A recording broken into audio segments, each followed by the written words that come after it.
You're listening to Boobies and Noobies, brought to you by the Frolic Podcast Network.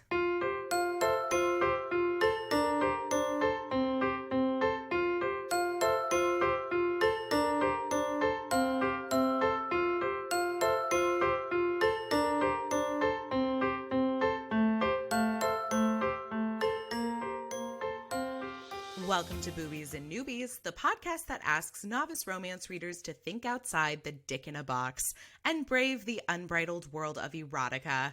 I'm your host, Kelly Reynolds, and today I am joined by former Steamy Spotlight guest, back for her first official romance novel review. It's the lovely Abby Bokun. Welcome, Abby. Oh, lass. Oh, I do not know if you're ready for this book. Hi, everybody. I did a Ken. You're ready. I do not Ken. Sorry. It's Ken. I messed up already. Hey, everybody. That was a good lass, though, and a good class. I liked that. Lass. So in case anybody can't tell, clearly we're getting a little ahead of ourselves, but we are going to be discussing a Scottish Highlander romance. So prepare yourselves for that as I remind you that Abby previously appeared in our Steamy Spotlight episode on fan fiction, which I feel like every time we have a conversation on this podcast, every time we have a conversation, I feel like I learn so much, which is one of the things I love about talking to you because fan fiction was so outside of my, I knew what fan fiction was, but I don't think I had a grasp of how widespread it was and the community or anything until we talked for that Steamy Spotlight episode. Oh, that's so cool. Yeah, I'm happy to expand your horizons and all of your listeners' horizons. It's a wild world out there.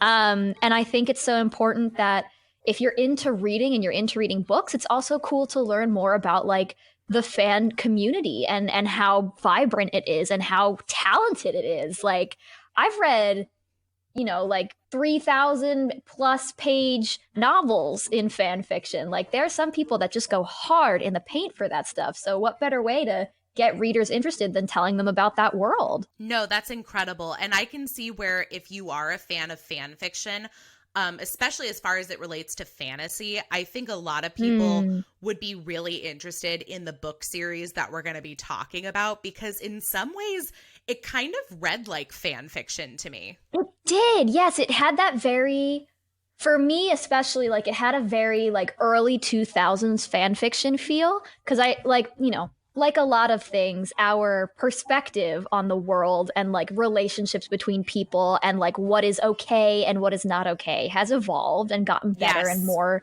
succinct. But back in the early 2000s, a lot of stuff that people were writing in fan fiction was written off, as whatever, that's just how it is. And that's a lot of this book read like those kinds of topics to me. Well, and rightfully so in the way, not rightfully so in that that's how it should be, but in the way that when I tell everybody that we are going to be talking about Spell of the Highlander by Karen Moning. I mean, in my head, I think of it as Moning, which I think is the fantastic author name. I'm not sure. But this is a contemporary Highlander time travel hybrid sort of romance, and it was in fact published in 2005. So I think that makes so much sense. Yeah, and it's definitely older than a lot of the books that we typically review for Boobies and Noobies. We tend to try to stick to books that have come out in the last couple of years. But let me tell you the way this one came about, because I don't know if I shared this with you when I told you that this is the book that I selected. And that's mainly because the series was selected for me because a few weeks back when quarantine was sort of just getting started, remember those simpler days? The days where my anxiety was just through the roof and I couldn't stop crying and, it was just a bad time. Yeah, now I only eat one, pan of brownies a day, whatever. Yeah, that's great. But at that time, Boobies and Noobies is part of the Frolic Podcast Network, and Frolic had invited me to host a live stream on Instagram on their Frolic page. And, had told me if you want to have guests on and talk to them, that's great. Go for it. And so I had invited on a few other Frolic podcasters. I'd invited on a few authors, and we, just kind of talked about what we were reading, how we were getting through quarantine. And one of our viewers for that live stream, her name, I won't say her name because I don't know it, but her Instagram name is bisexual_book_nerd. And wow. Immediately was like, okay, love this girl. I think we're going to be excellent friends. Yeah, and 100%. I had mentioned during the live stream that I had yet to read very many fantasy romances. And so she took the initiative to send me a message with a few recommendations, one of which was the Highlander series by Karen Moning. And she said that this was like an all-time favorite and that she'd, read the series multiple times. And so after looking into it, I decided, well, you know what? It's a series of 8 books. I don't know. I can't say why I selected the 7th book in the series, but that I don't explains know. a lot.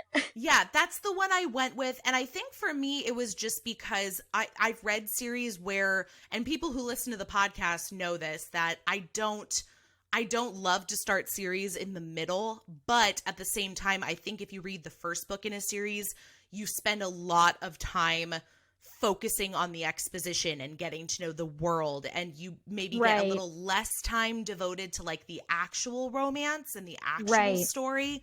Right, because they're setting everything up.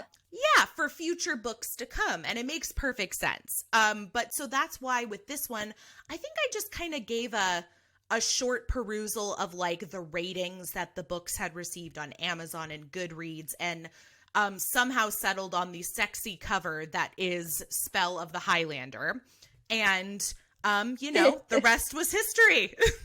Seriously, what a piece of history this book is. Yeah. So thank you to Bisexual Book Nerd for making the recommendation. Thanks, Bisexual Book Nerd.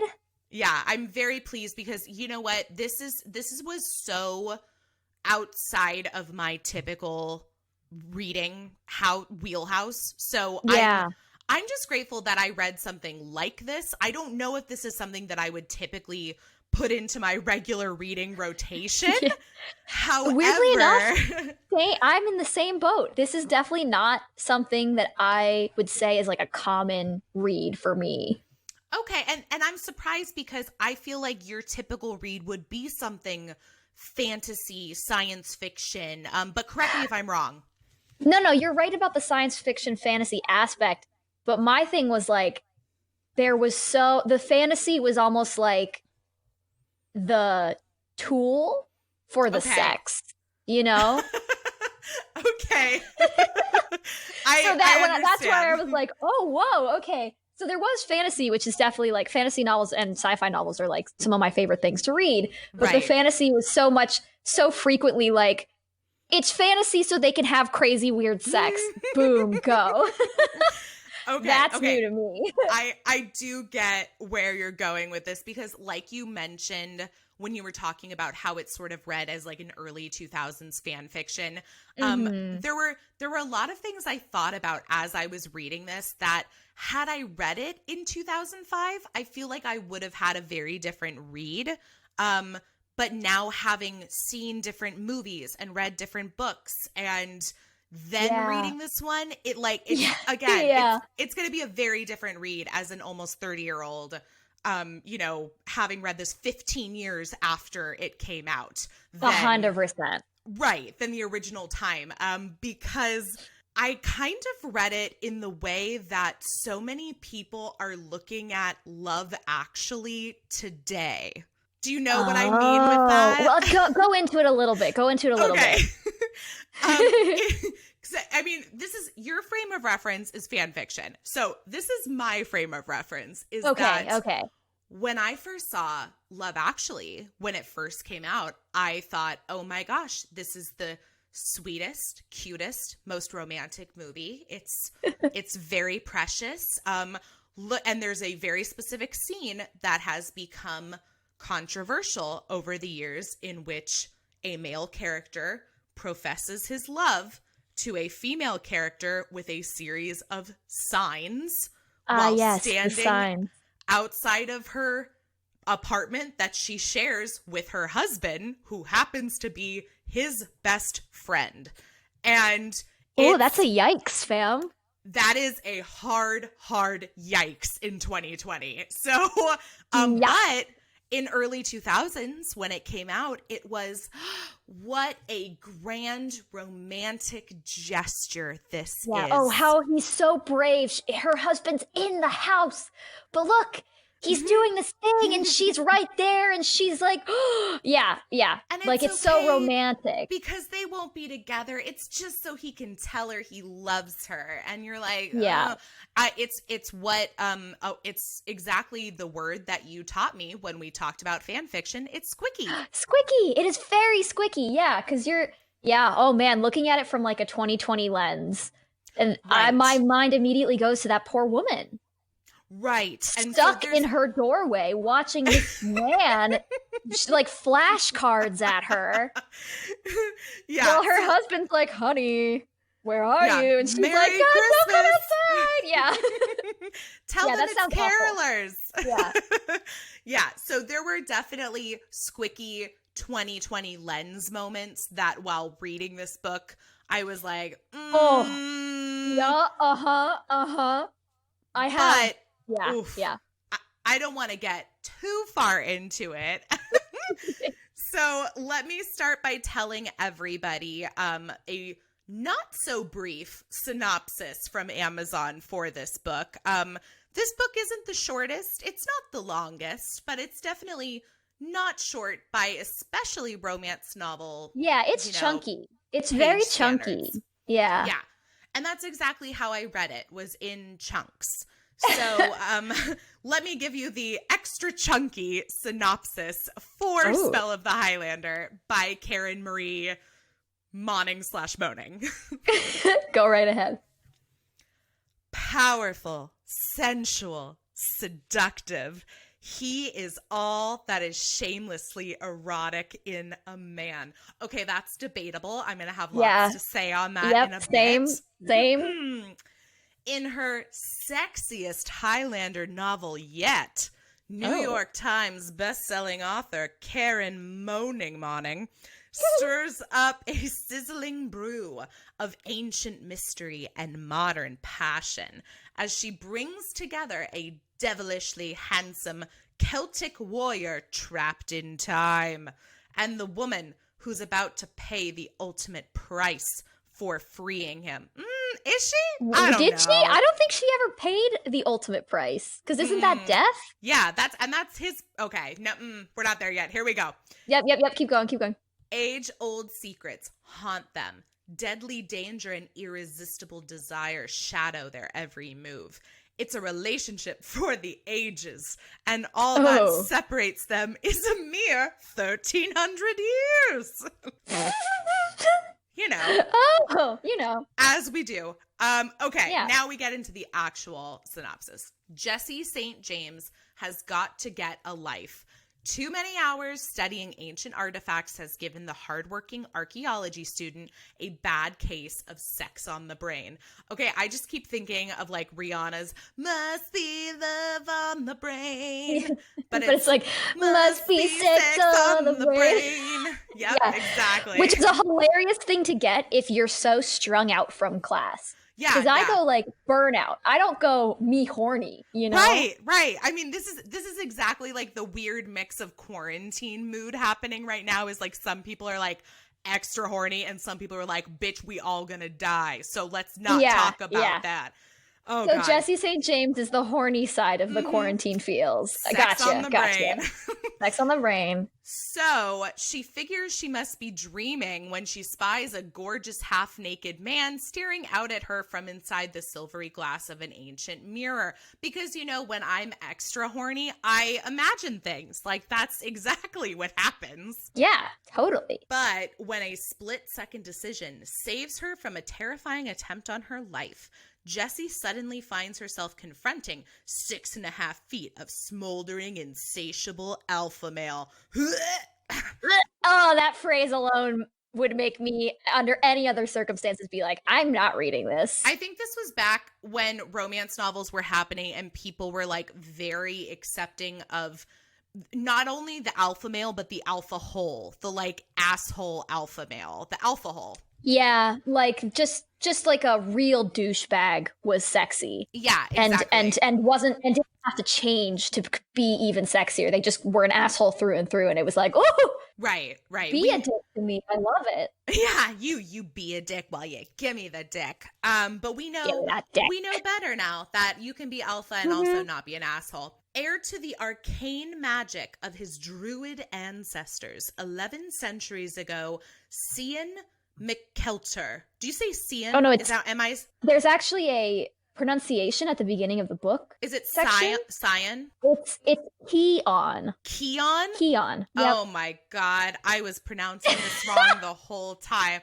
I don't like Cian. That sounds like peon. Yeah, well, pee on this, Kelly. It's Cian. Okay. I guess, Cian. I know. Cian. I'm going to have to keep saying it because otherwise, as we go through this, I'm going to say Cian's ancient, insatiable hunger. Cian. Okay. Cian. 11 centuries ago, Cian MacKeltar was trapped inside the dark glass, one of 4 coveted Unseelie Hallows, objects of unspeakable power. I'm going to, I didn't look into it, but I'm going to take a wild guess and say that the entire book series is all about these like 4 coveted Unseelie Hallows. Yeah, and I have an interesting thing to say about that as a Dungeons and Dragons nerd. Ooh. I'm going to pull a little bit more knowledge out of this. So, friends and family listening to this, and also strangers, just for the record, Unseelie is a portion of the Fae Court, which is essentially a parallel world to Earth in the world of D&D, where like fairies and like ancient elves live. So there's the Seelie Court and there's the Unseelie Court. So the Seelie Court is everything like light and life and beauty, and the Unseelie Court is like the underside of that. So like darkness, death, like the beauty of decay. So it's a very dark side of like the fae essentially. And I feel like that was pretty accurate. I feel like that was accurately represented in the book too. Like that's basically like the gist that I got was from Seelie was okay, Unseelie was like turned dark and evil. Right, which is it's an interesting interpretation because I think it can go either way. You can either say like, you know, they're 2 sides of the same coin, so they work in harmony. Or you can say like Seelie is good and Unseelie is bad, but like I've been in campaigns where we've met Unseelie people and they've told us like we don't think we're bad. Like we're honoring the beauty of death and decay, which is an important cycle of nature, so on and so forth. That's interesting. So like we balance each other out, we're as opposed to being like opposing forces. Right. And there are some campaigns or some stories you can follow where they definitely clash because they have different ideals, but they still exist within the same plane. So the hope would be that they're kind of like yin and yang to each other. Well, and I will continue the summary in a moment, but I will say I have never been so thankful to read a book on the Kindle app, because if you highlight a word that you're unsure of, Wikipedia or dictionary will like pop up and give you suggestions for the meaning. Way. Yeah. And so I don't know if I've ever done it so much while reading a book. And I have to say, Wikipedia was like on point with this one because I highlighted druid as one of the first words because I'd heard druid, but I'd never really known like the origin or where it came from. And they did give you they did give you a Wikipedia definition of a druid was a member of the high-ranking class in ancient Celtic cultures, perhaps best remembered as religious leaders. They were also legal authorities, lore keepers, medical professionals, political advisors.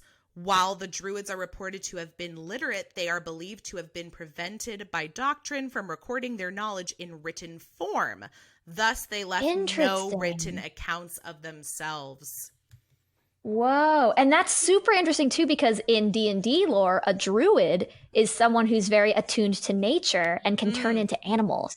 That's another layer that I wasn't even thinking about, because when I read druid, I was like, oh, he must turn into animals. And then when he didn't, I was like, what? I bet some druids could, though, in like this world, like Probably. The way that they paint them to be is like very magical, mystical.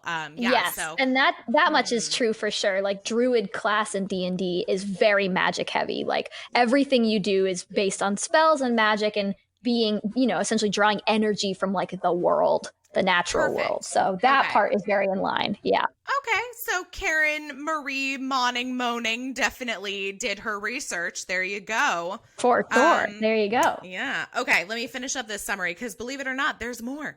When the dark glass is stolen, an ancient enemy will stop at nothing to reclaim it, destroying everything in his path, including the one woman who may just hold the key to breaking the 9th century Highlander's dark spell. Spell of the Highlander. For Jessi, the muscle-bound sex god in the mirror is not only tantalizingly real, he's offering his protection from exactly what? Jessi doesn't know. And all he wants in exchange is the exquisite pleasure of sharing her bed. Of course. Oh, so what a good. nice little exchange. Yeah. Which, by the way, not to be confused with a romance novel trope that's proved very popular in the past, is a sex pact, and that is not what this is. That's more of like, friends saying, "Oh my gosh, I want to be a better lover, and I'm a virgin. Take my virginity and make me great at sex." Like I'll teach. Or like, let's practice on each other kind of thing, and then like the feelings develop. Yes, and that's not what this was. No, not at all. So don't. No, that trope is good. This was not that. No, it's not. Yet even as Cian, Yep. Cian, okay. Cian. Yet even as Cian's insatiable hunger begins to work its dark magic on Jessi, his ancient enemy is about to obtain the final and most dangerous of the Unseelie Hallows. And the 9th century Highlander must stop him from getting it. Nothing less than the very fabric of the universe and two passionately entwined lives are at stake, as Cian and Jessi fight to claim the kind of love that comes along but once in an ice age. Oh boy. Okay. Oh my gosh. Okay. So, as we jump into this book, because I know that we both have lots to say about it. And you know what? It's one of those ones where I'm not even sure if I disliked it. I really am just so, it was just so different for me that I have so many things to say about it, and I know you do too. But before we get into ready that, to get into it. Let me ask you, had you read a romance novel before reading this book? Well, does the Twilight series count? It would, in some circles, absolutely count. I think you can definitely count it as a young adult romance for sure. Okay. But that's definitely been and people would say, well, you have Twilight, which inspired 50 Shades of Grey, which is, no doubt part of the romance erotica world. Yeah. So I would say, unfortunately, or maybe, I don't know, however you want to look at it, Twilight was probably my first exposure to romance as like a genre. And then I just said, fan fiction's where I want to be. And I think I stayed in that realm. Instead of reading like actual romance novels, I was reading romance novels specifically about my favorite characters, which, as we know, 50 Shades of Grey was originally a Twilight fan fiction. Right. That was then changed to a separate quote unquote original characters. So that's been my exposure with romance novels. I haven't really read I think I one time read one about two cops that have to go undercover as gay lovers, and that was definitely not fan fiction. That was just like straight up an erotica book that I stumbled upon. Couldn't tell you the title. It was very raunchy. Interesting. Yeah, so I'm not sure how I feel about that one. It was weird. It was really weird. Wouldn't recommend it, to be honest. It sounds like a bad take on I Now Pronounce You Chuck and Larry. That like really which bad is a great, Adam hilarious Sandler movie. Oh, no, I agree. It's not a good movie, but it was like funny in a bad way. You know, like it was bad to the point where it was funny. Yeah. Yeah, Early that's what 2000s, that was. baby. They could get away with anything. Anyways, yeah. So I haven't had a lot of exposure to pure romance novels in the sense that like they were written for the sake of being romance novels. But I am very familiar with like the concepts and the tropes of a romance novel because of fan fiction. And since a lot of fan fiction's purpose is to explore relationships between characters that are usually romantic. Enter Spell of the Highlander.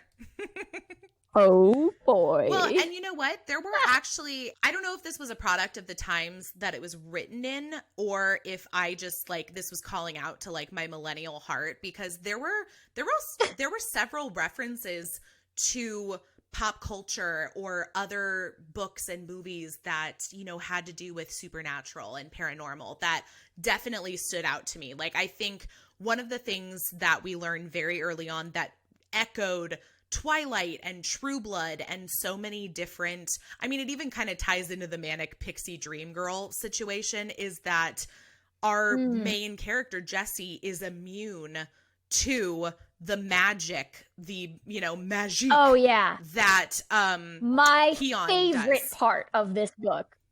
That was like, because I've at that point, like leading up to that moment when that is revealed that she's immune, I was like, oh boy, like he's gonna.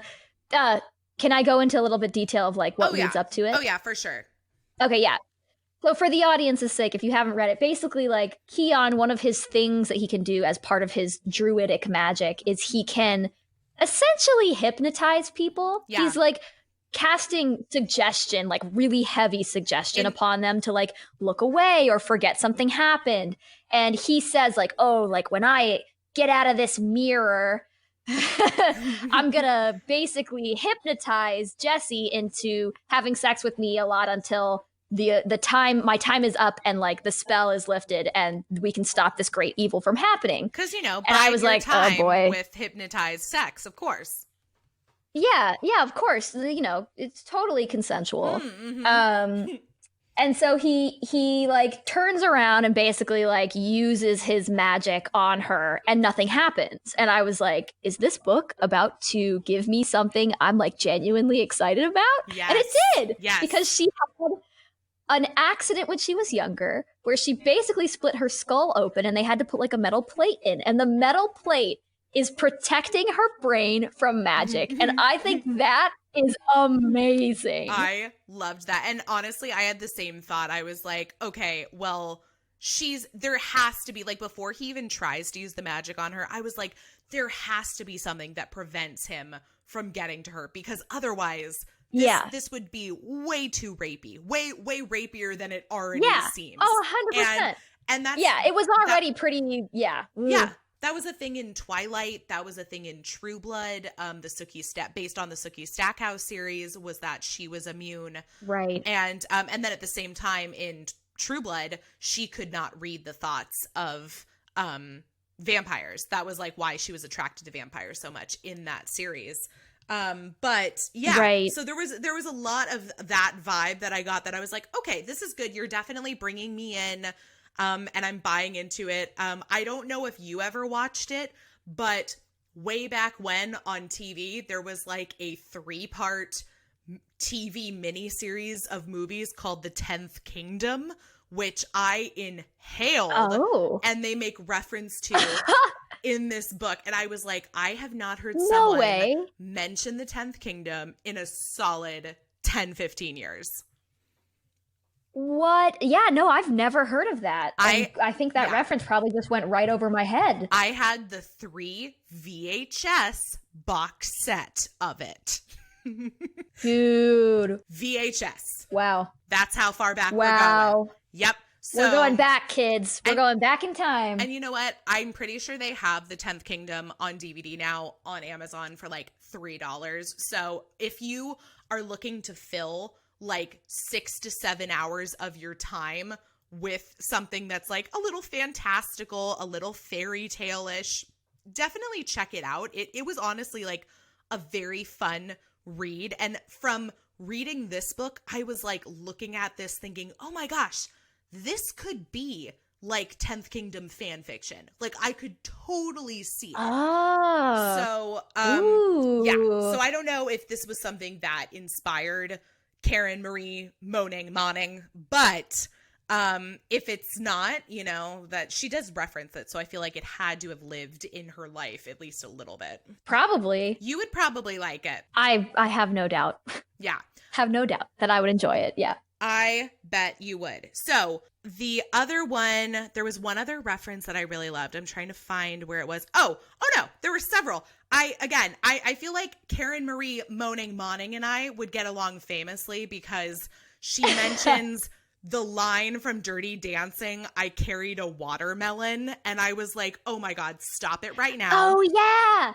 Yeah. And then she mentions one of my all-time favorite book series, the Stephanie Plum series by Janet Ivanovich, and even advocates that she was a ranger girl herself, which if you haven't read the series, it's one of those ones where it's like an ongoing love triangle between Stephanie Plum and the two male love interests. I think it's Ranger, and the other guy has like an Italian name, Morelli. I think it's Morelli. And it's always like she's with one or the other or one or the other. Who's she gonna pick? So very, very Twilight-esque as well. But like in New Jersey. I was gonna say that sounds very Twilight-esque. Yeah. In like, New Jersey of all places. New Jersey, you know, very Italian. And it's about bounty hunters. So not quite Twilight, except for the love triangle. That's pretty much the only the only thing that makes it Twilighty. Amazing. But yeah, so overall, I mean, as far as like style and voice goes, I was definitely drawn into this one. Yeah, I'll leave it at that for now and turn it over to you and ask you what did you like about this book? Yeah, let's start with the positives. It's always important to start with the positives. I like how over the top it was. You know, like there's a lot of fantasy books take themselves real seriously. Like it's very important for their world to feel real. So they try really hard to be like, you know, this is the world and we're setting this all up. And I don't know if this is because this is the 7th book, like you said, so we missed a lot of that explaining and kind of like exposition from the first couple of books. Right. But it cracked me up that there were 2 prologues that I had no idea what they were talking about. And then the chapter 1 is just called Chicago. And I was like, I'm getting such whiplash, and it makes me want to read more because like coming into this series with absolutely no idea what's about to happen. And I get like bombarded with lore that I don't understand. But then they're like, you know what? Screw that. You're about to hang out with a girl who's peeping Tomming 2 horny people in her alleyway. And I was like, okay, I'm in. Chapter 1, part 1, Chicago. This girl is horny as fuck. And you know what? I loved that about her. I have to say, overall, I was pretty on board with Jessi St. James. Yeah, I really enjoyed her mentality at the beginning of the book. You know, like the problem is we'll talk about the problems later, Lamau. I really enjoyed how steadfast she was. Like, it's very clear that she enjoys archaeology. Like, it wasn't just like a passing fad for her. Like, she truly wanted to be an archaeologist, which I thought was really cool. Like, a lot of times romance novel protagonists are kind of average. Like, there's nothing about them that makes them super special. Like, they just happen to be very attractive and maybe like a little bit quirky. But she was like, I love ancient bones. Yeah, I want to dig. And then she got an ancient bone. Oh. Yeah. Oh. Yeah, she was like, I love archaeology. She loved history. And as someone who's a little bit of a history nerd myself, like, I really related to that. And I loved the setup in terms of like her knowledge of archaeology and history that then essentially was like, here's what you think you know. Now we're going to take it away and replace it with like fantasy history that you don't know yet. I thought that was a pretty interesting way to like grab me and pull me in, because it was like, oh yeah, I also know things about the Stone Age and I also know vague things about archaeology. And then they were like, okay, now you and Jessi St. James are on the same page. So now together we're going to take you to this new world. And I thought that was really well done. Yeah. I also liked that and it kind of wavered back and forth. Like there'd be moments where I wasn't so sure about it, but I really liked how much agency she had over her sexuality too. Like she very much, you know, we do learn about, you know, we learn about halfway through the book that she's a virgin, but up until then, I mean, there are several moments where you think that these two are going to bone down hard. And she basically says, she's like, you know, on the one hand, I've lived with a mother who's married so many times and with like dating apps and everything, which I'm trying to imagine like what she's feeding off of in 2005 would be amplified now. 100%. Oh my gosh. I mean, because she goes on and on about how, you know, I feel like we don't really treasure like what love is and what romance is anymore. And so I was like, oh, I don't want you to be like the shy, fretting virgin that's like only like, oh, he must be the one for me to sleep with him, because then she isn't. She definitely isn't after that. I mean, it's just really like a few mentions of this whole idea of like preserving, you know, more of old values and everything. But at the same time, she's very into him. She's like, I am recognizing this like animal in myself that I didn't realize was there until I met this man. And I want to fuck him as often as possible. And she 100%. And she goes for it. So I mean, I really did like that. I feel like it does become a little too focused on their sexual relationship. However, I did like that she had so much power as far as over her own body, and then also, you know, ensnaring him and like, you know, being there. It bordered on like a little more sexual object to me as far as like their relationship went. But I did overall really like the character of Jessi St. James, and I identified with her much like you did. And I was like, hey, anybody that's like digging dirt up and studying history, like that's badass. So good for her. Hell yeah. Yeah, I totally agree. I think you really hit the nail on the head, something I don't think I had put into words yet, but like I didn't really have much of a problem with her character for most of the book. Like I think a lot of times I was worried that the book was going to do her dirty. Like the plot was going to turn her into someone who didn't have agency, who like no longer was in control. Like that's why I was so scared about like the suggestion. I think they call it like the voice or the speech. The voice. What does he do? The voice. I was really worried because I was like, yeah, exactly. Yeah, so I was glad that she had agency and a certain amount of like conflict within herself about how she felt about this guy. Because like they could have just been like, oh my God, he's so hot, she wants to fuck him all the time, bam. But they were like, she wants to fuck him all the time, but then she's also like, oh my God, my life is in danger. Right. Which, and I will say it's a good balance. It's very funny. There is one moment where when they do almost bone, because there's many almost boning moments in this book.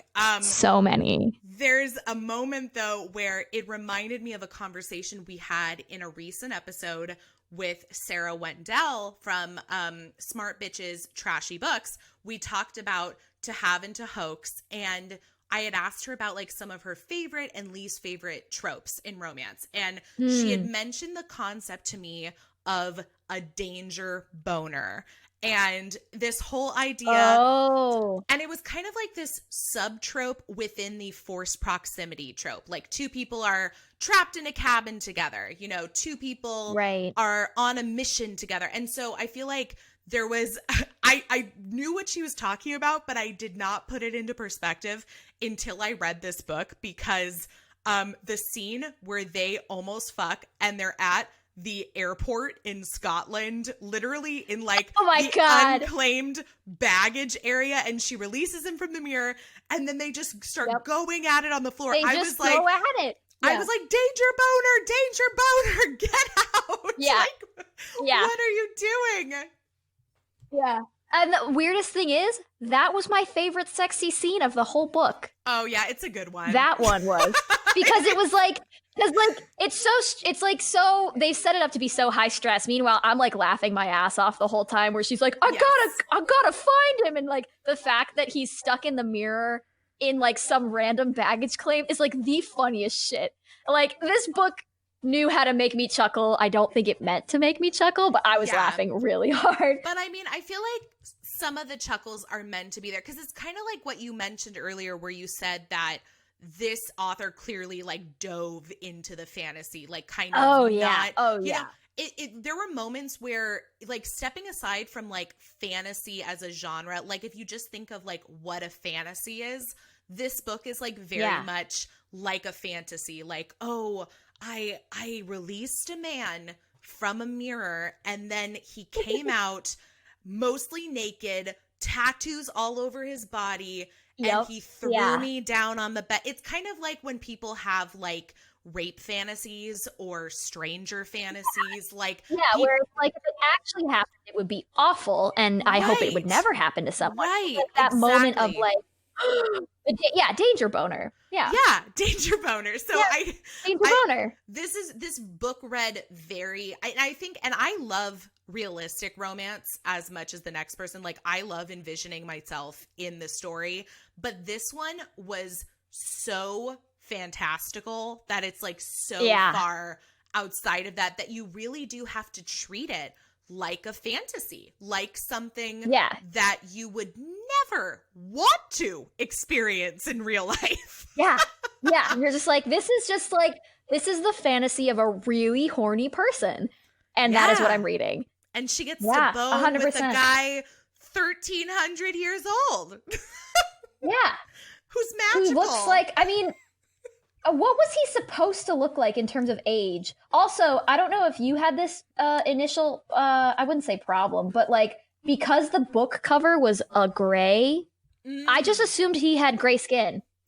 I don't know why. Oh my God, that's so funny. No, I was like picturing... Okay, what was I picturing? I guess sort of like a Thor, Chris Hemsworth, but like with longer hair, like one of the guys on that TV show Vikings kind of thing. Like, okay. That's kind of more where my mind went with it. That's a much better visual than what I had, because I think my problem was I got so stuck on him not being gray skin, because they said it was Unseelie magic, and my nerdy brain was like, oh, he must be a drow, which is a dark elf. And then when they were like, no, he has tan skin, I was like, doesn't compute. What does he look like? I don't know. And my mind's eye just exactly. My mind's eye did not know what to make him look like. I thought it was interesting. I'm not a huge fan of Cian's character, and not even because, and it's not that I really, like, I was like, no, he sucks. Like, it's not that at all. I never really got into him beyond sort of like the physical aspects of like, this is a hot guy. Like, I never really moved beyond that. And kind of some of the reviews I've read on Goodreads have kind of, pointed out similar things where nearly, I think it's even beyond halfway in the book, they make it to Scotland, which at first was so weird to me, because I was like, this guy wants her to take him back to Scotland. How is that going to work? But also, isn't that the first place where this bad guy is going to search for him? And then it all makes sense later. Like, I mean, they put it into perspective later that really, you know, Cian is choosing for her to bring him back to Scotland because when this spell, quote unquote, is broken, he's going to die. Like, that's, you know, and so I never really considered that, which on the one hand has kind of a mystery aspect to it. So I'm like, kudos to you for tricking me with the mystery, because I'm usually really good at solving mysteries. And I definitely wasn't thinking about it. Right. I mean, you're just kind of like, dude, what are you doing? You're going back to the scene of the crime. Come on. But halfway through, when they do make it back to Scotland, we meet these two men and their wives, and the men happen to be his descendants. They're part of the family. And I think I loved them. I loved them too. I thought they were great. So I think you'll be excited to know that there are books in the series specifically about each of those characters. And that was sort of the general consensus people seem to have about this book in the series, was that it was fun. It was great to see them appear again, but seeing those characters in this book sort of reminded them about how those male characters were so much better than Cian. Like, they wanted to go back and read the dreamy romances about those two descendants more than they were attached to Cian's romance. Yeah. I could see that, because I felt that way even without reading the other books. Because like that first instance where he meets one of the twins in the, what is it, the car rental store? Yeah, they're at or they're at like it's like a general store. Yeah. Yeah. And like that guy was so chill.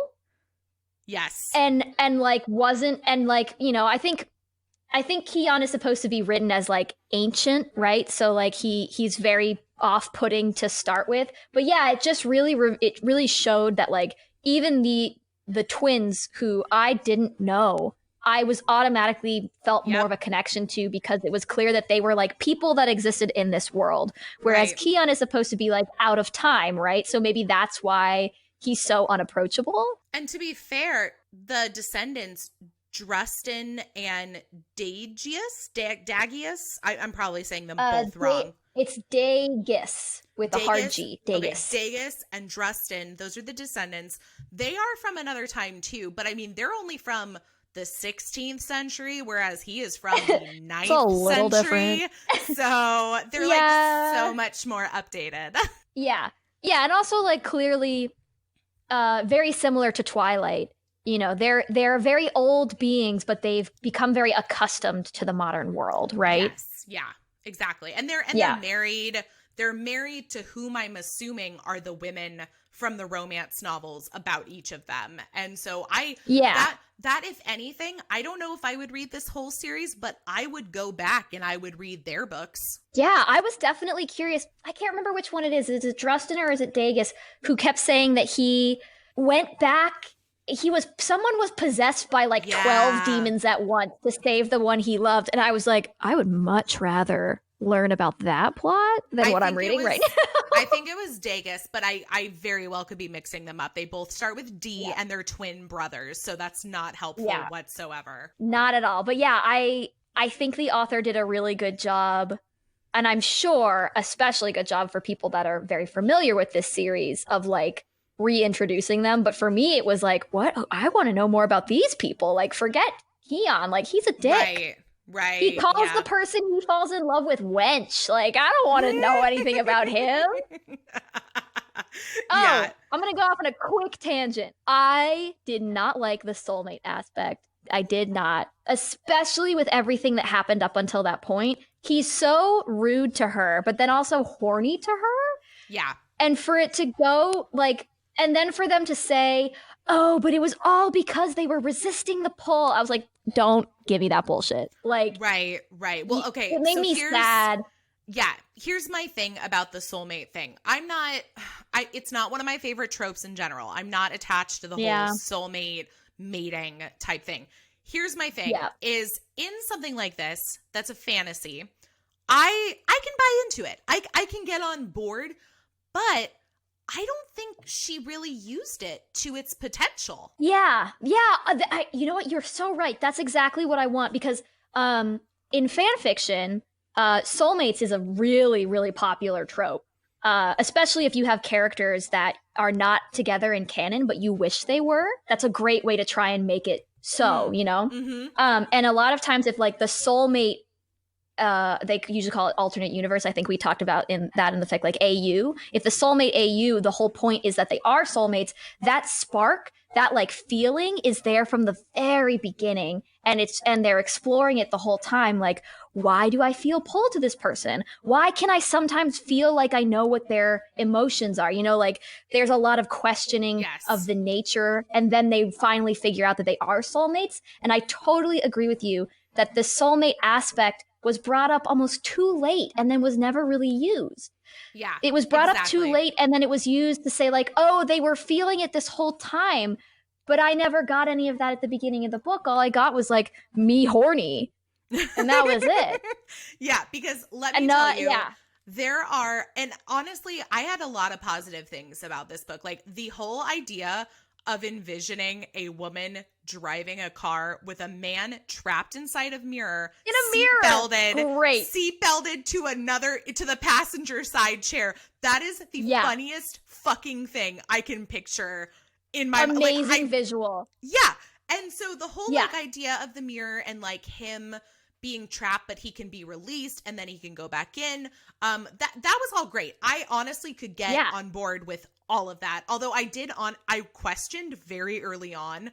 I was like, why is nobody addressing questions like what happens if the mirror breaks? What happens if he's outside of the mirror when the mirror breaks? And these were all things that came up. In fact, she asks him this, but it's like 80% of the way into the book. And I just thought it was so funny that didn't come up until then.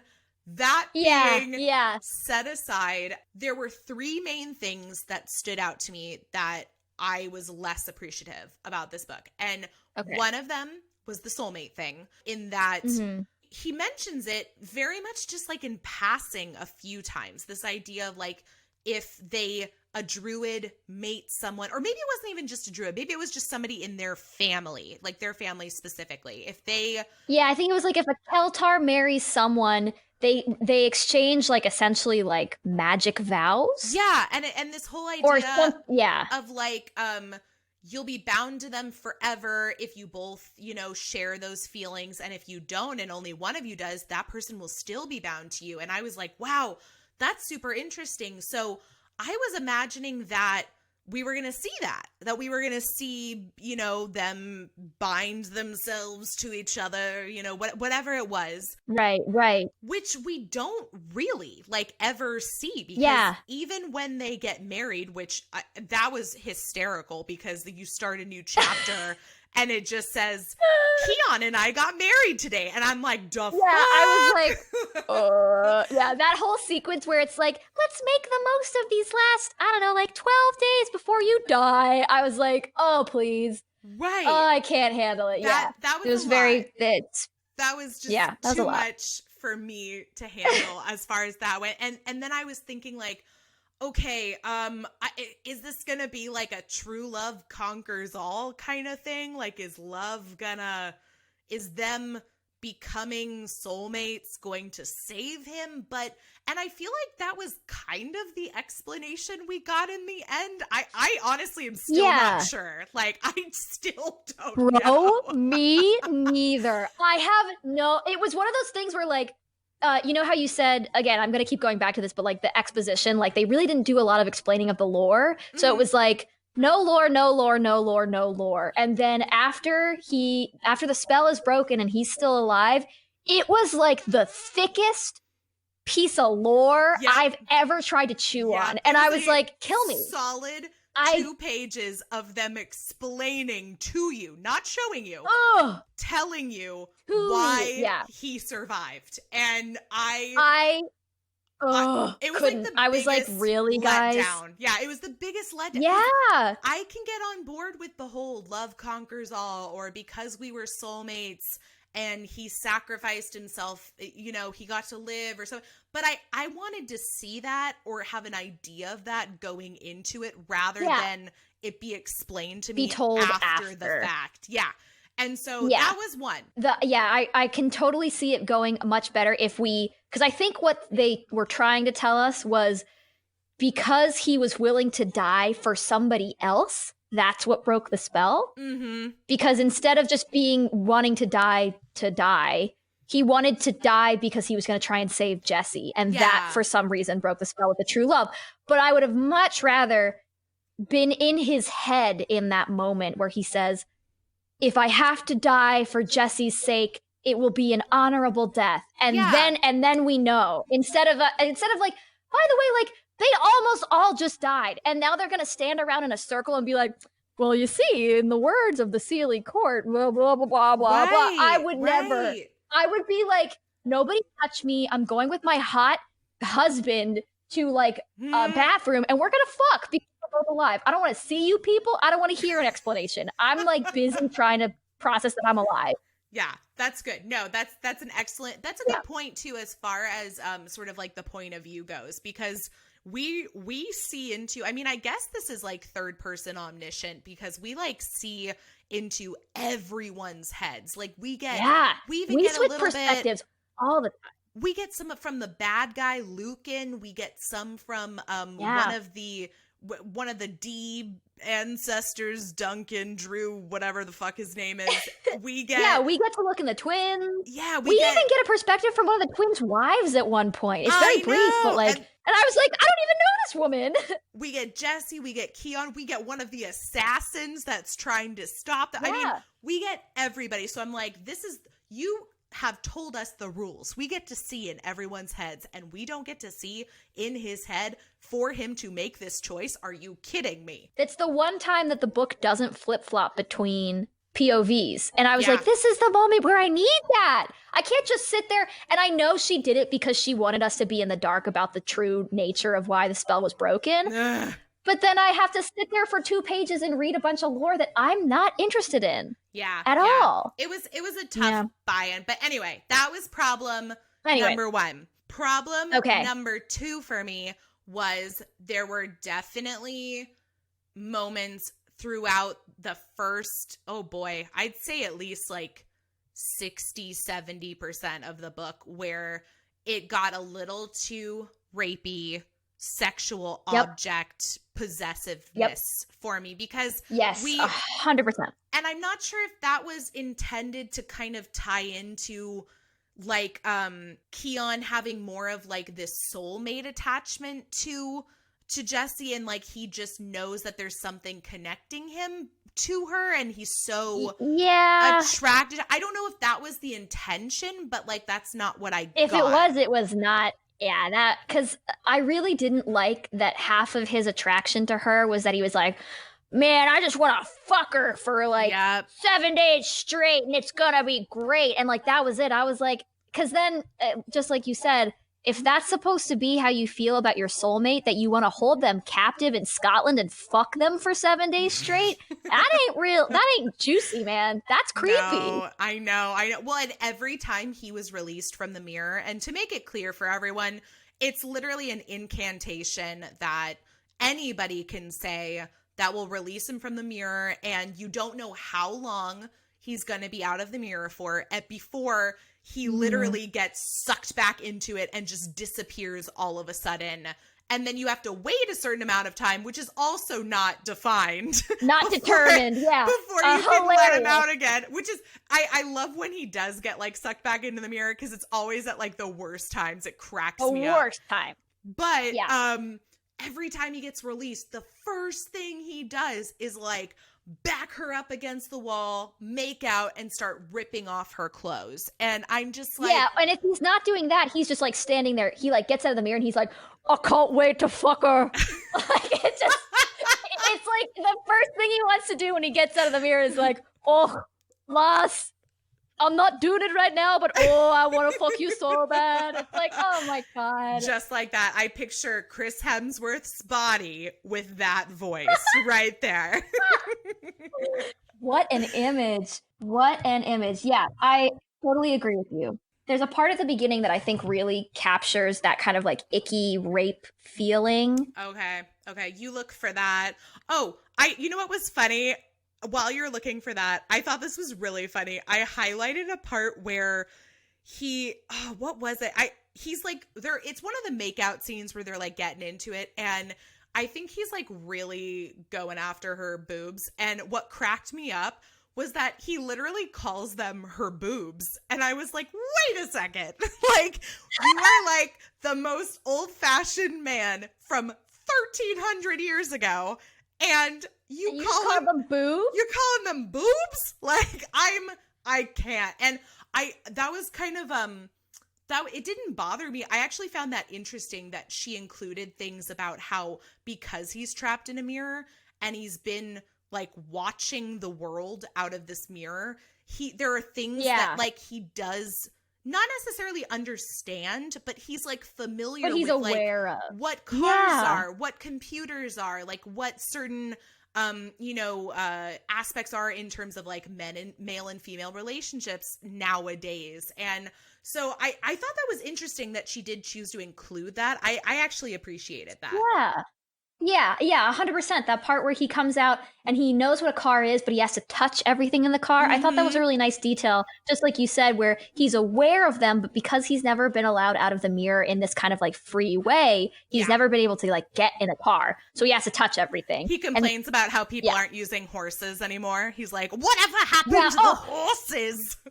That sequence where he's like yelling about her bad driving, I was like, I could read a book about this forever. Like I could read a 10-chapter book about him sitting in a car with her like screaming, and I would be perfectly satisfied. Okay, I found it.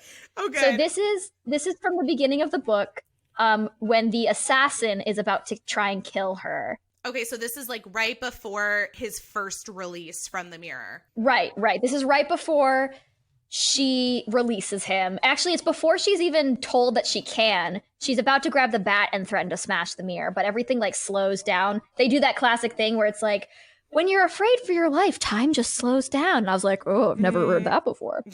And it says of the assassin, she even noticed the whitening around the edges of his nostrils as they flared with a terrifying, incongruous sexual excitement. That sentence alone made me so uncomfortable. Yeah, that's not a nice choice of words. Like, no, I don't want to know that the assassin is horny to kill this woman. And honestly, I don't think he has to be. He can just like murdering people, but he doesn't have to be horny about it. Like, it threw me for a loop because he's written right up until that point as like very dangerous, very scary, very quiet in that scary way. And then to show that like it's almost a rapey way made it so much worse. And like not scary in like a ooh, in like an oh no. I don't want to know what happens if he kills her because I don't want to know what he does with the dead body. Like that's creepy, man. I'm with you. There were actually, I was surprised overall. I was like a little surprised by how many mentions of like potential rape there would be. Like, there's no, I'm not issuing trigger warnings just because like we're not seeing anything graphic in that sense, but there just are there's many mentions of, like if they're caught, she will be like thrown against the mirror and raped by the bad guy and this will happen. Like there were just, I don't know if I've read the word rape so many times in a romance novel that wasn't about a rape survivor. Yeah, it was a lot of like the threat of rape, which I didn't really enjoy as a danger because we're told that Jessi St. James has so much autonomy, and then to keep being told that something that Cian is worried about is that the bad guy will trap him in the mirror and make him watch as he rapes Jessi was like super gross. Yeah. And especially coming from the fact that like up until that point, he was having kind of weird rapey thoughts about her too. Right. So like I didn't like the switch either that like he went from being like,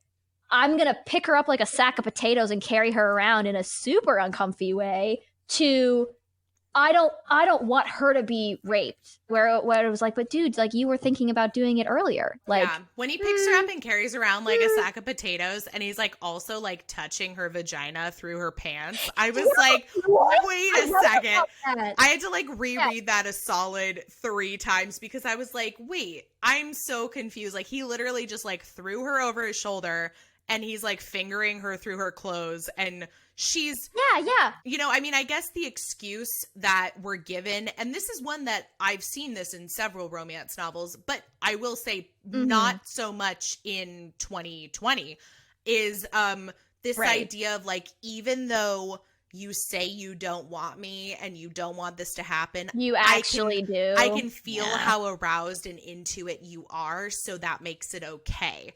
And so that's kind of, I feel like, how their relationship starts. And it's just very, very physical from there. And then eventually we more hear about them kind of getting to know each other than we actually see it. Like that was kind of, with the telling and not the showing. Like, again, I want to see those moments where they actually start to become more than just purely physical sex relationship, but I'm only told about it because we don't have time for it. And that brings me to point number 3 of my complaints. Oh boy. To be fair, I think I actually have a 4th one, but it's a little pettier. So this will be my 3rd point, and then I'll have a petty note. But my third point was that we got to hear a lot of conversations after the fact. And I guess that also ties into what we said about sort of the explanation at the ending. I don't know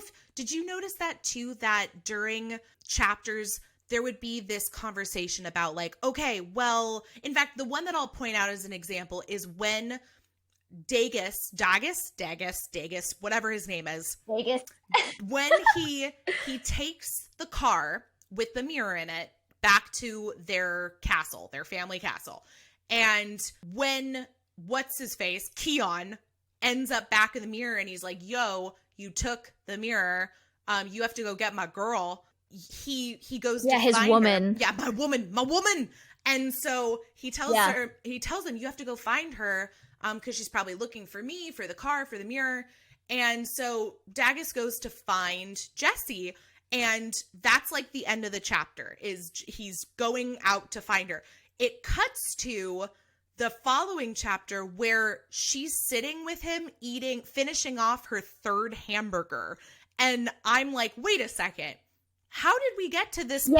Like, and then what follows is a conversation in italics that's basically showing you what we missed. And that was like a device that she used throughout the book that a lot. On the one hand, I did not like, because I don't like skipping things like that. However, I do appreciate the fact that she's trying to keep the story moving forward. Like, I think there's some aspect of that that's okay. However, I just felt that it was used too often, and it took away a lot of moments that, like you mentioned, Abby, I wanted to see them falling in love. I wanted to see it move beyond physical and them getting to know each other. I mean, this guy is trapped in a fucking mirror.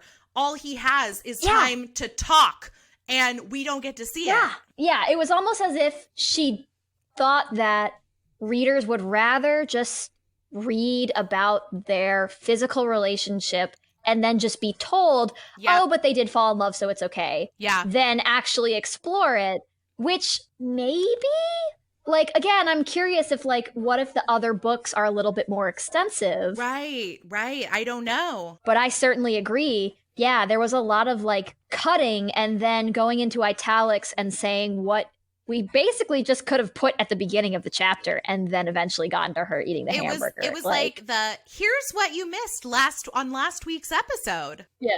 Last time on Spell of the Highlander. Yeah. It was, not a great device, not a great plot device, especially also for me, because a lot of times in my writing and also in a lot of fan fiction, italics are used for inner thoughts. Yes, thank you. So when I saw things in italics for the first time, I was like, this must be something that Jessi's thinking. And then it was like, he said in italics, and I was like, what? Yeah. Who's talking right now? When did he I got really confused. I'm so confused. Yeah, I was like, is she having conversations in her head about what she thinks is going to happen? But it's in the past. I don't get it. And then eventually I figured out, oh, it's supposed to be a conversation that already happened. And then I was like, oh, I don't like this format. Well, and like on the one hand, I mean, this is something that, I teach creative writing courses, and this is something that I do tell my students, that I'm like, we don't need to see, like, if you're telling me that this character and this character are about to go have a serious conversation, we don't, and it's going to be about A, B, and C. We don't necessarily have to see you also show us the conversation of A, B, and C. Like, I don't need the repetition. I don't need it to be shown to me over and over again. However, I also don't want you to take it all away from me and then give me pieces after the fact to explain it. So I feel like there was just, there was a good idea there, but it didn't necessarily play out like as well as it could have. Yeah, I agree. But those are like my 3 main notes. My only other petty note is that I feel like with a sick-ass job like being an archaeologist and a historian, I was like waiting for Jessi's skills to actually be used. Oh, and then they never were. I was like, girl. I thought her be useful, please. Yeah, I thought she was going to be the one to like break the spell or like find something in history, in the books, in the ruins, you know, something that would help them break the spell of him trapped in the mirror. It would have been so easy to have her be the one to discover that it needs to be an act of true selflessness that breaks the spell. And then, but be worried that if she tries to tell him that's what they need to do, it won't be real. So she has to keep it to herself, much like the twins had to basically lie and keep it to themselves, but have her be the one being like, please, just this once, I'm going to put myself in harm's way and maybe that'll help you be selfless. Like, it still would have been a little bit of an icky dynamic, but I would have much rather had it come from her because exactly what you said, because like she did some digging on the property grounds and found like an ancient tome, or like because of her knowledge of history, she was able to go through the books really fast. Like it was sad. She has all this talent that they build up and then like, meh, she doesn't use it. She's too busy crying. It's true. Yeah, she is. She's too busy being sad. She's so horny. She's so sad. I mean, it's just, she has so much power at like the beginning of the book. Like not physical power, but like, you know, she's situational power. Yeah, she's our main character. And then it's so weird. It's like it's like her power and talent slowly gets taken away as she falls in love. Oh no, she gets stupid. Oh, I don't think that's the message that you want to leave with romance readers either. Right? Like, love should make you powerful, but in this instant, it made her very weak. And like really helpless, which is such a bummer. I know. That's not petty at all. That's not a petty. No, that's a very valid reason. That went from petty to being point number 4. That was like so less petty. Legit point number 4. I got you covered. Don't worry. Oh God. I mean, and it's so funny because like then part of me is like, well, just put all that aside and it's really fun. But yeah, but it's hard. It's really hard, especially since so much of the book was like that. Do you mind? I don't have like specific bullet points like you do, but I have general notes that I think will be really funny to read. Oh, girl, I'm ready because I think I've exhausted my notes. Like, so I am prepared for yours. Okay, so if I had to say one of my biggest problems with the book was the language, the way that things were described took me out of the moment so hard. And I think that's a lot of that like 2005 like kind of like alpha male like treats her like an object. Like it's really hard for me to read stuff like that because I don't like that mentality. Oh yeah, her boobs moved boobily. I was like, okay, great. So I started taking notes after like the first 3 chapters because I think my roommate was sick and tired of hearing me shriek. So bullet point number 1, when he calls you a wench and your vagina just opens. Just clearly not very happy about that. I said, love that Jessi St. James is a voyeur. Also totally non-consensual peeking at the beginning of the book. So like, yeah, like she's horny, but she's also doing something that's a big no-no. Like you should not be watching other people have sex. That's not okay. To be fair, they are doing it outside against a wall, like in public. Yeah, they are in public. Yeah. So like she's a voyeur and like it was a weird situation, just like we said, where the prologues were so lore heavy and then it was like, this girl's super fucking horny. Here you go. Like the whiplash. It took me for a loop. The first scene where he steps out of the mirror and he smelled like the promise of sex. I wrote, what the fuck does that mean? Like there were so many instances where like the author was so clearly trying to describe like how sexy this guy was. But the way she tried to describe him made me so not want to think about it. Like if you smell like the promise of sex, that sounds like you don't smell good. Or maybe you do. I don't know. I've just never smelled someone and gone. I want that to be like a fragrance, like Promise of Sex. Promise of Sex. Mariah Carey.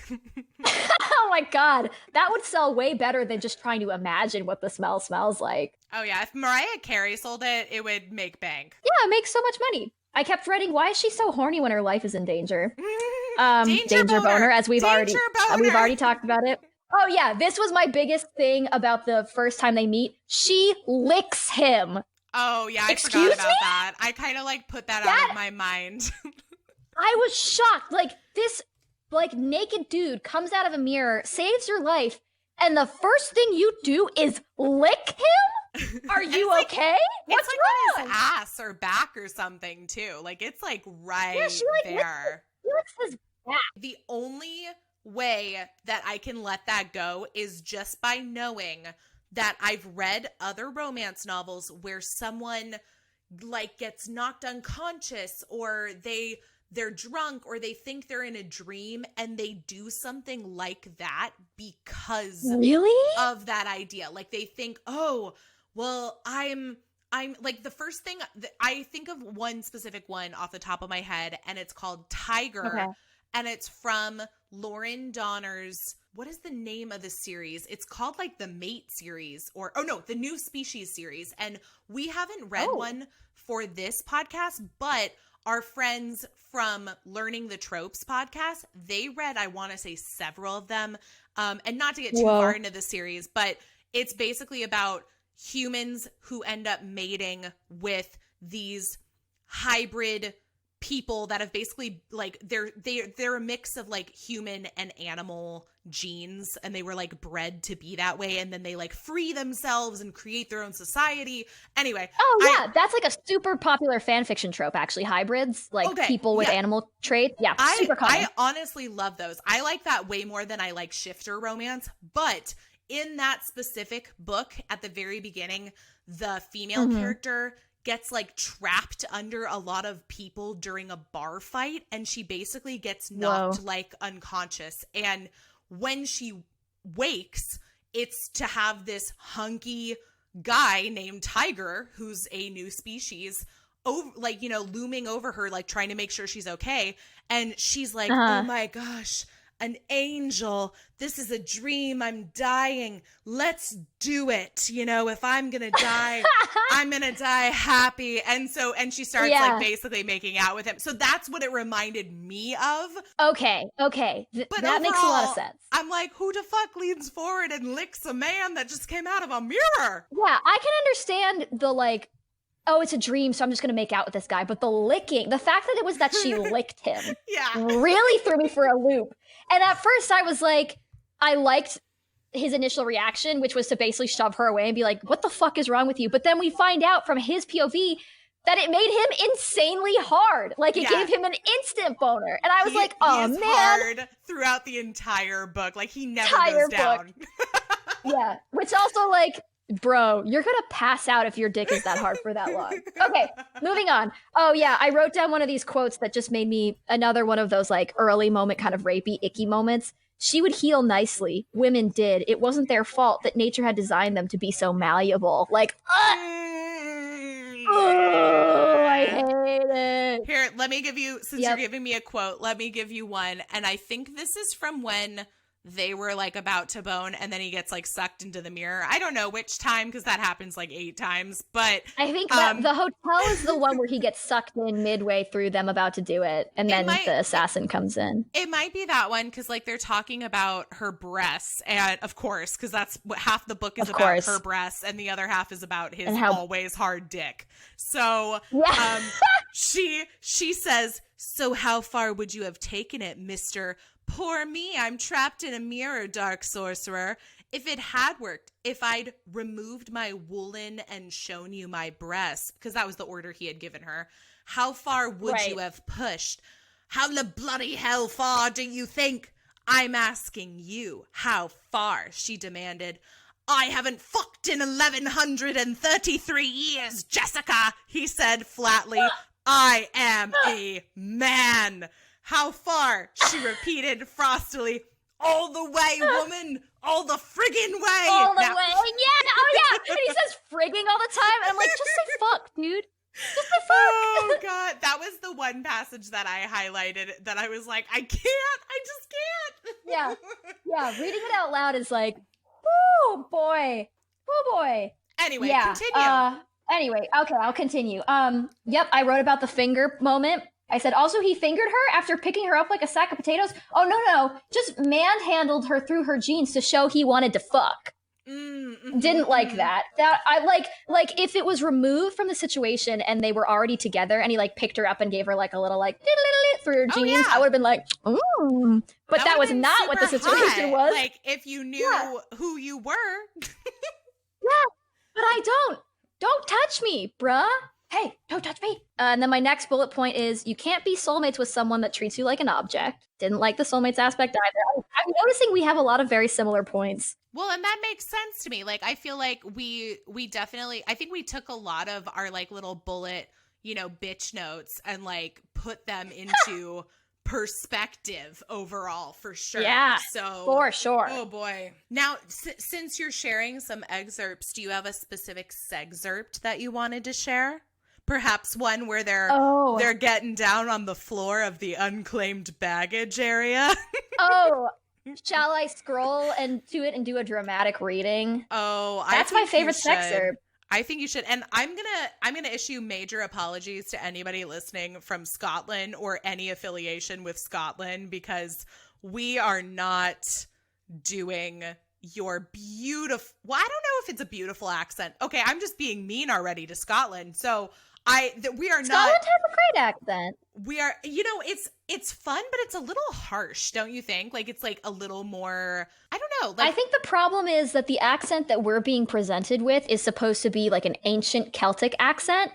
And it makes me laugh because every time she writes it in that accented version, like the fact that he says, I'm like, okay. Like, I don't want to. And honestly, the only reason I am familiar with I dinna ken, which translates to I don't know or I didn't know. Yeah, I didn't know. The only reason I knew that was because in season 1 of Boobies and Noobies, we read a Highlander time travel romance, except it was basically reversed, where the contemporary character accidentally traveled to ancient Scotland by jumping off a waterfall. And who knew? What? That sounds amazing. Yeah, and so I definitely encourage you to go check it out. It's in season 1, and but that was where I don't read a lot of Scottish or Highlander romances, specifically because I have a very hard time deciphering the language. So it's not that it's not a sexy accent. I mean, honestly, I find all accents outside of most the United accents States, are sexy. Yeah, very sexy. So it's but it's so foreign to me to read it that I think Scottish especially is difficult for me to like be turned on by in a book. 100%. Yeah. It can take you out of it if you're trying to read it. Exactly. Okay, so what I mean, this scene where they almost bone in the airport is kind of long. Yeah, if you've got a particular sexcerpt that you want to share with us, that's fantastic, because I know I've got a little one from later on when they have like their day-long fuck fest after he takes her virginity. But here's one that I really enjoy. They've been getting pretty hot and heavy. They've been like making out a lot, and he's been touching her nipples, and she's like, I'm into that. He starts to try and take her clothes off, and it says, a few moments later, a soft, wicked laugh escaped him, and she knew he'd just unbuttoned her jeans and seen the words, lucky you, emblazoned in gold down the inner fabric of the fly. So that's why they're called lucky jeans, he murmured. He managed. You'll get no argument from me, lass. I'm a lucky man. He paused. Woman? Which always makes me laugh. Whenever he says woman, I'm like, Cian, shut up. Shut up, Cian. Woman, he said then, I'm gonna make you forget every other man you've ever known. I can't read the rest of it because it cracks me up. It just, that moment was, I think, my favorite sexcerpt because it's the first time, and for me, really the only time we see them have like a playful banter while they're having sex. Yeah. Or like when they're about to. Because like they mention the lucky jeans pretty early on when they change. He steals that couple's clothes after suggesting to them that they just like give him their clothes, and she's wearing lucky jeans. And classic literary moment, like never introduce something if you don't have it, don't mean to use it later. And then they did during a scene, and I thought that was great. I was like, oh, he like he's talking about the jeans, and like it felt like a boyfriend and girlfriend, like trying to get down and dirty for the first time together since they decided to start dating. And I like really liked that moment. And then he had to ruin it by calling her woman. And I was like, all right, well, it was so well lasted. Oh, that's God. my favorite section. No, I think you're right. And that's like the very, like, if you want like the fantasy element, and again, I'm not talking the genre, I'm talking like I am picturing a sexual fantasy. That's like the moment too. Like the, oh my gosh, we're in a public place where anyone could walk in, but I have to have you right now on the floor of this unclaimed baggage room. That is the one for you. I've got a little excerpt, and this is from when they actually have sex for the first time. And I do appreciate the fact that there's like a little bit of mention of the fact that, he hasn't had sex in thousands of years. And right. He's clumsy, a little clumsy. Yeah, I'm shocked this guy lasts a second, let alone several minutes.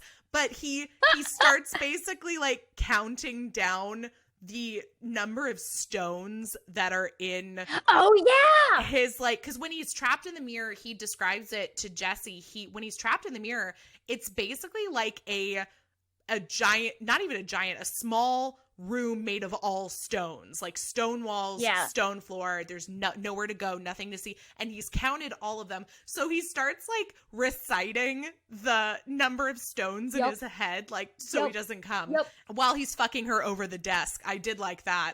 And so that was great. This is like a little bit from when he's banging her over the desk and taking her virginity. Okay, I'm ready. He eased out of her slowly, thrust back in powerfully, teasing her nub with alternately slow and gentle, then frantic friction. He slid 2 fingers over her slick, swollen mound, pushing between her lips to feel where they joined, where the thick, rock-hard shaft of his cock was entering her. That, by the way, is like one sentence, so that's like every word for like vagina and dick in like one sentence. In one sentence, it's a lot. Where they became one. 92 stones have a vein of bronze running through the face. 3 are cracked. Jessi writhed deliriously beneath Cian's sensual assault. One of his big hands was on her behind, firmly cupping a cheek, holding her still. The other was between her legs from the front, delicately, expertly, working her clit, backing off until she was ready to scream, resuming again just when and how she needed it. She gripped the edge of the desk, quivering uncontrollably as if being shocked by little sizzling erotic pulses. Ooh, so saucy. I like the words. I didn't realize how long those sentences were. It's like she was like getting lost in them while she was writing them. Probably. Okay, I feel like we've covered a ridiculously thorough amount of this book, and yet I could still talk about this with you for like another 3 hours, but we won't. What I will say is let's give the book a few grades, and we are going to grade for heart, humor, and heat on a scale of 1 to 10, 10 being the very best that it could possibly be. And I'm already thinking about this for myself. I think this is going to be a tricky one. So I'm curious to hear what your ratings are. And let's start with heart. On a scale of 1 to 10, what do you think? I think I'm going to have to give it like a 4. Okay. Yeah, kind of on the low.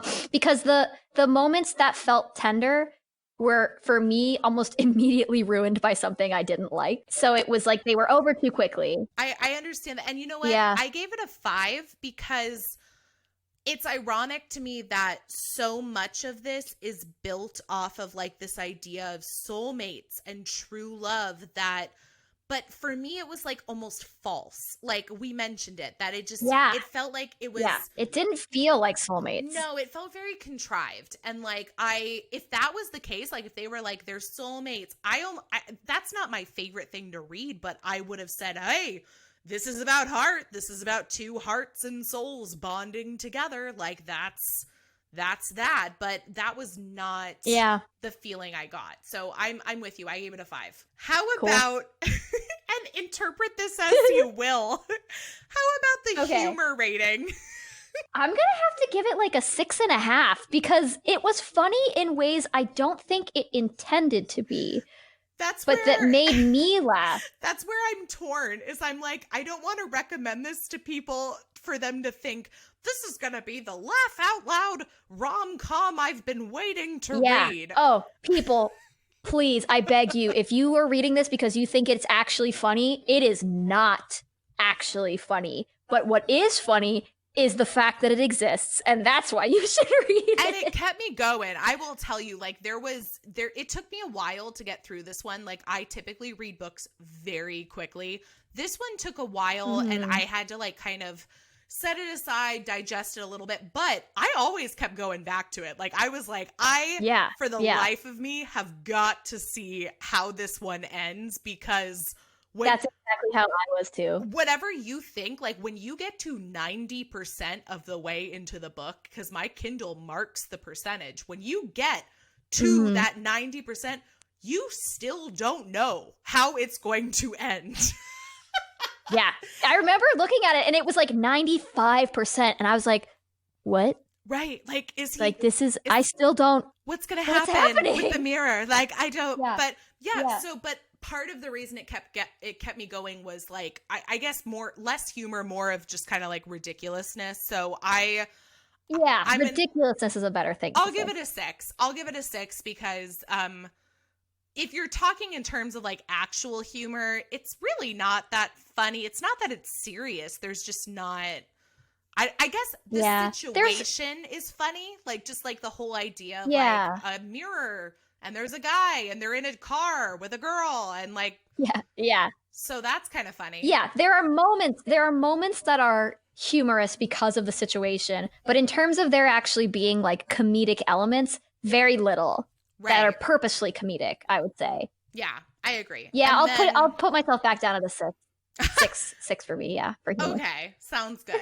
And then how about, last but not least, the heat level? So is this judged based off of how much heat there is or whether or not the heat is good? All of the above. Oh, okay. Because I was going to say, if it's based off of like quantity of heat, I would have just given it a 10 because most of this book is just sex or like the promise of sex that he smelled like. Yeah, that's true. But not all of the heat, in my opinion, was enjoyable or made me get the tingles. You know, like a lot of the heat early on is kind of got this weird, like non-consensual element to it. And it wasn't until I think the airport scene that I was like, yeah, okay, I can get behind this kind of heat. So I guess maybe that makes it like half and half, maybe a 5?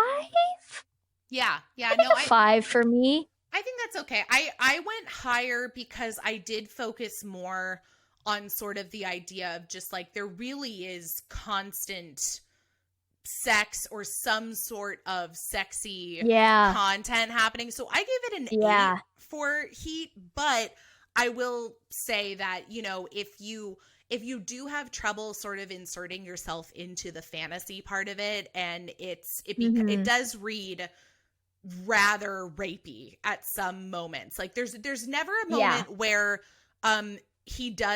they do have sex and you don't question, like when they do finally have sex, you're on board with it. You understand that they are into each other. But some of the moments leading up to it, I agree, up until like the airport scene, you are just kind of like, oof, this seems more like he's taking advantage of her and she's not really sure what to do with it. Right. Or like she wants to have sex with him, but the danger, like the fact that she might die is too real and she keeps kind of backing off, which then makes me like, oh man, like don't make out with him. Like you could die. Stop that. I gave it an 8 because I think if you do want some steamier moments, it is good for that. 100%. Yeah. There you go. Yeah. I think that's a fair thing. Well, Abby, I am very happy with our assessment, and I have to ask you 2 things, and one of them being, do you think you'll read any other books in this series? When I was getting ready for the podcast, when I was preparing myself, and I saw that was one of the questions that we might go over, my initial reaction was no. But now that I have learned that there are books about the twins somewhere out there, I really want to know what happened to that one twin that was possessed by 12 demons at one time. So yes, I would read another one of these books, but more so because I'm interested in characters that were very briefly introduced, rather than because I enjoy the style or the writing. It's more like that character was interesting to me, and I want to know a little bit more about that dynamic. So yeah, I would read another book in the series. Okay, fair enough, for sure. Yeah, I think I would too. I don't know. Part of me, it's like I do want to go back to the beginning and see like how we got to this point, but then I don't really know. I mean, obviously, like there's 6 books that precede this one, and there's 1 book that follows. So I'm not quite sure like who takes up all 6 of the other books, like if they all like play into this big picture element thing. But I definitely was intrigued by those twin brothers enough where I'm like, I think I could get on board with reading more in this series. Like I'm not in a rush, but I would do it. I would pick it up. And then my second question is, outside of this series, do you think you will read more romance? Oh, absolutely. Oh, good. I'm so glad to hear it. Yeah, I am no stranger to romance as a genre in terms of how it's used in the fandom community. I'm also someone who writes my own fan fiction, so I'm also not a stranger to the writing styles. And I would love, almost like a challenge, to be shown a book that maybe your audience or you personally think does everything right. The things that we found that this book was really lacking in, I would love to read a romance novel that picks up the slack in all of the areas that this one was lacking. Well, girl, we have read a lot of wonderful romance novels for this podcast, and I've read so many more beyond the podcast. So, I mean, there is a whole world out there. I can't say that I'd be the one to give you an accurate rundown of fantasy romance specifically. That is okay. I have actually a lot of friends who are very well versed in fantasy romance and have given me suggestions. So we're good on that front. Wonderful then. And so I will definitely, then if you need just like a contemporary romance or a little, new species, hybrid man with tiger romance, I'm your girl. Yeah, I want to read that tiger romance book, actually. That sounded quite delightful. I will share it with you for sure. But for now, I'm going to say thank you for joining us, and please take care of yourself and have a fabulous quarantine birthday. Thank you so much. It's coming up in a week. And same to you. Stay safe out there. Wash your hands, make the most of it while you're stuck indoors. I'm glad I could be here and bring a little bit of excitement to everybody's day. Oh, me too.